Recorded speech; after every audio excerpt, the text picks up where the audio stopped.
Hi hello. ಇವತ್ತು ನಾವು ಮಾಡ್ತಿರೋದು ಆನಿಯನ್ ಮಂಚೂರಿ. ಇದಕ್ಕೆ ಮೊದಲಿಗೆ ಇಲ್ಲಿ ಈರುಳ್ಳಿಯನ್ನು ಕಟ್ ಮಾಡ್ಕೊಂಡಿದ್ದೀನಿ. ಇದು ಕಟ್ ಮಾಡಿರೋ ಈರುಳ್ಳಿ. ಒಂದು ಕಡೆ ಕುಟ್ಟಣಿ ತಗೊಂಡು ಅದಕ್ಕೆ ಸ್ವಲ್ಪ ಬೆಳ್ಳುಳ್ಳಿ, ಸ್ವಲ್ಪ ಶುಂಠಿ ಆದಮೇಲೆ ಸ್ವಲ್ಪ ಹಸಿ ಮೆಣಸಿನಕಾಯಿ ಎಲ್ಲವನ್ನು ಹಾಕಿಬಿಟ್ಟು ಚೆನ್ನಾಗಿ ಜಜ್ಜಬೇಕು. ಅಂದರೆ ಸಣ್ಣಗೆ ಪುಡಿ ಆಗಬೇಕು.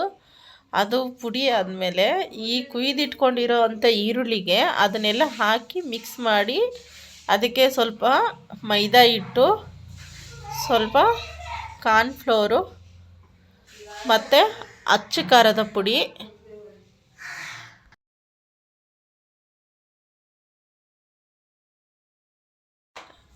ಉಪ್ಪೆಲ್ಲ ಹಾಕ್ಬಿಟ್ಟು ಚೆನ್ನಾಗಿ ಇದನ್ನು ಕಲಸಿಟ್ಕೊಂಡಿದ್ದೀನಿ. ಇವಾಗ ಒಂದು ಬಾಣಲೆಗೆ ಎಣ್ಣೆ ಹಾಕಿಬಿಟ್ಟು ಇದನ್ನು ಬೋಂಡ ಥರ ಬಿಡ್ತಾ ಇದ್ದೀವಿ.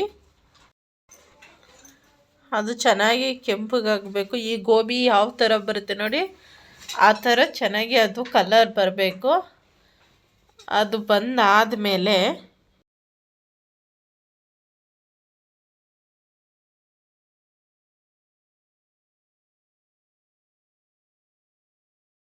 ಇವಾಗ ನೋಡಿ ಇದು ರೆಡಿಯಾಗಿದೆ. ಇನ್ನೊಂದು ಕಡೆ ಮತ್ತೆ ಬಾಣಲೆ ಇಟ್ಕೋಬೇಕು.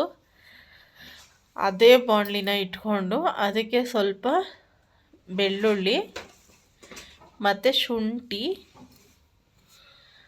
ಹಸಿರು ಮೆಣಸಿನ್ಕಾಯಿ ಎಲ್ಲ ಹಾಕಿ ಚೆನ್ನಾಗಿ ಬಾಡಿಸ್ಬೇಕು.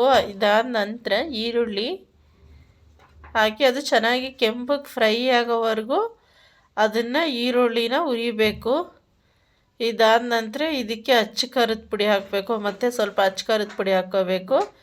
ಆಮೇಲೆ ಕಾರ್ನ್ಫ್ಲೋರ್ ವಾಟರು, ಆಮೇಲೆ ಟೊಮೊಟೊ ಸಾಸು ಎಲ್ಲ ಹಾಕಿ ಚೆನ್ನಾಗಿ ಅದು ಗಟ್ಟಿಯಾಗೋವರೆಗೂ ಬಾಡಿಸ್ಬೇಕು. ಇದಾದ ನಂತರ ನಾವೇನಿಲ್ಲಿ ಅದು ಎಣ್ಣೆಲಿ ಕರೆದಿಟ್ಟಿದ್ವಲ್ಲ ಅದನ್ನು ಎತ್ಬಿಟ್ಟು ಇದಕ್ಕೆ ಹಾಕಬೇಕು. ಇದಕ್ಕೆ ಹಾಕ್ಬಿಟ್ಟು ಅದು ತುಂಬ ಸಾಫ್ಟ್ ಆಗೋವರೆಗೂ ಅದರಲ್ಲೇ ಫ್ರೈ ಮಾಡಬೇಕದು. ಈ ಗೋಬಿ ಯಾವ ಥರ ಸಾಫ್ಟ್ ಆಗುತ್ತೆ ನೋಡಿ, ಅದೇ ಥರ ಫ್ರೈ ಮಾಡಬೇಕು. ಇವಾಗ ಇದು ರೆಡಿಯಾಗಿದೆ ಫ್ರೆಂಡ್ಸ್. ಇಷ್ಟೇ, ತುಂಬ ಸುಲಭ, ಚೆನ್ನಾಗಿರುತ್ತೆ. ಮಕ್ಕಳು ಎಲ್ಲ ತಿಂತಾರೆ ಮಾಡಿಕೊಟ್ರೆ. ಒಮ್ಮೆ ನೀವು ಟ್ರೈ ಮಾಡಿ. ಹಾಗೆ ನಮ್ಮ ವಿಡಿಯೋ ನೋಡಿ ಸಪೋರ್ಟ್ ಮಾಡಿ ಫ್ರೆಂಡ್ಸ್.